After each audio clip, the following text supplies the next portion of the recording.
I was finally able to get some work done on my Lego Train Bridge. And so I want to show you some of the steps I did to improve it, and also help you maybe improve some of your builds with your Lego train system. Before we get into some of the tips and tricks, here's a speed build of the flourishes that I put along the bridge.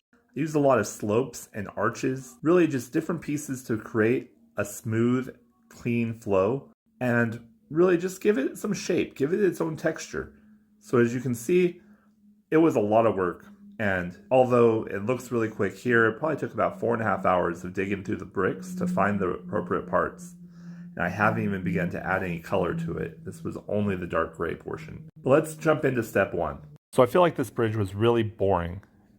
Yes, it spanned across about 32 inches and it can hold trains and run them, which for the boys was fantastic, but honestly I wanted to up our game and make this bridge a lot cleaner and a lot more professional. So the first step, I want to talk about positioning your water below your tables. I really like the idea of having it down, sunken underneath. That way you can build a bridge like this, but also your ships don't seem to be rolling right up onto the beach.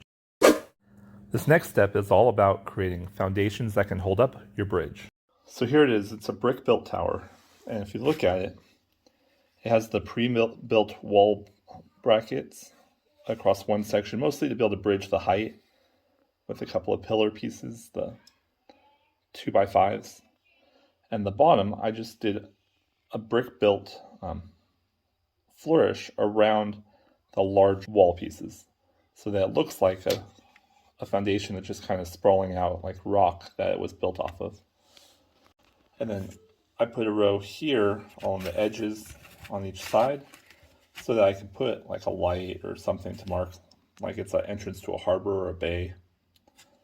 And then these upper pieces, it's just regular old 2x4 and 4x4 bricks stacked on top of each other to be able to give it a good sturdy foundation. I wanted this to be able to hold the weight without any problem. With it's centered really well because I sprawled the base out across the plates. And for the plate here, I just used the piece that you typically would find on a pirate ship or in the old castle sets that are the octagonal pieces, to be able to give it a nice, good, wide base. This support is strong, but the train will still be able to run across without the support. It'll just bow and put pressure on the bricks. This is because of the next step. Lego is actually very strong and capable of supporting it. With a row of brick, and then a plate, and then another row of brick to sandwich it all together. Together, it gives you the stability you need to be able to hold the weight of a train or anything else relatively well.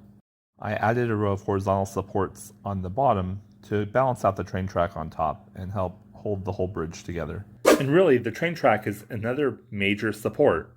It is essentially a brick that is reinforced with the tracks themselves, so you can use it to snap down on top. And this is why, even though it bows, the bridge will still support the weight with just the brick, so you don't have a lot to worry about while building your bridge, as long as you put some supports to keep that bowing from becoming permanent. Next, we need to look at the water, because what bridge isn't complete without the water? The goal here is to pull all of the plates out to the very edge of the shelf so you can have a very clean finish on the front side. And we can pull the plates on the back kind of back out to front it, because then doing things like the Statue of Liberty, which I wanted to incorporate into my little bay here, I can have that cover up a bunch of the plywood space in the back, and so it doesn't look as much like plywood. And eventually I'll probably do some rock flourishing along the edge there to make more of an island around the Statue of Liberty. And then over here, I have one of Gavin's Minecraft builds that he wanted to stick behind the bridge. I created kind of a window in here for the pillars to snap in, but you don't really have to snap it in to hold the weight. And so just allowing it to sit in here at kind of an off angle is probably perfect. As you look at the stability here, it's able to hold the brick up and the bridge up without a lot of effort. And if we look at it from the bottom as the train drives by, it's solid. It's like a rock. You don't have to worry about the train at all. So that as it goes back and forth, the bridge is doing its job perfectly.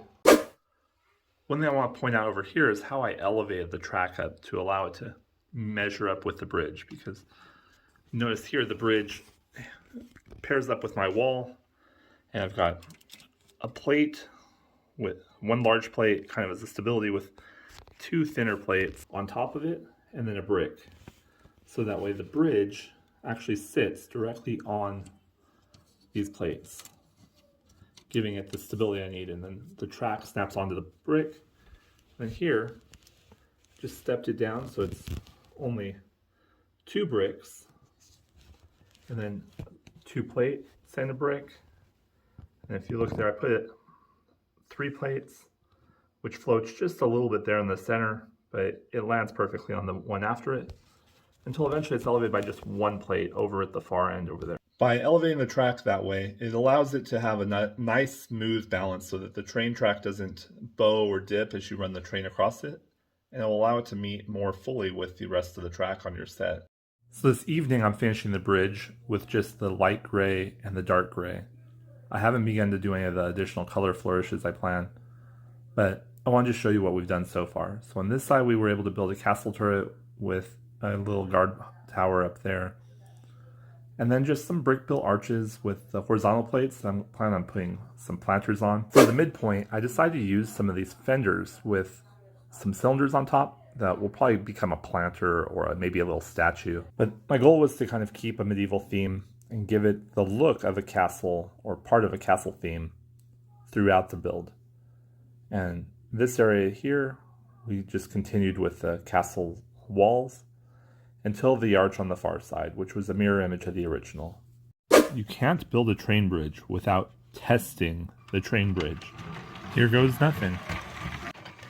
Well, it looks like the runs are successful. The bridge is complete and ready to be colored in.